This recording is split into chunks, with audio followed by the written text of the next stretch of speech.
Hey guys, and welcome back. Today I'm going to do this really easy, colorful neon nail dot design. And don't forget to subscribe to my channel to get updates on when I upload new videos. So I'm going to use white by Sinful Colors called Snow Me White, neon green by Salon Perfect called Tropical Hideaway, neon pink also by Salon Perfect called Burst Your Bubble Gum, and neon orange by Oily called Tropical Pop. So I wanted to show you the nail data that I use.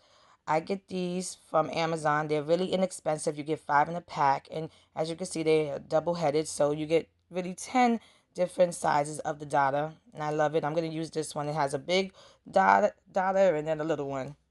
So I'm going to apply large dots of course, the neons. I'm really into neons right now. So, don't mind me. You can use any colors you want. But I'm kind of obsessed with neons.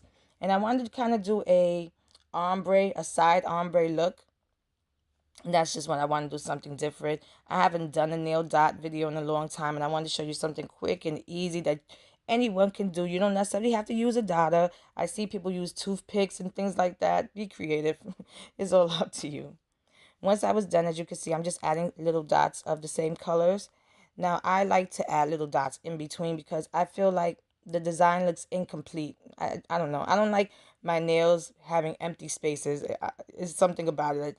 It drives me crazy. That's all I have to say. So you don't have to add as much dots as I did, but I love how it came out. I love having all those dots all over my nails. It's fun and it, messes with your eyes a little bit.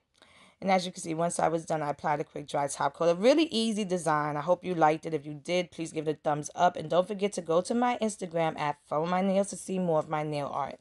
Thanks so much for watching. See you next time.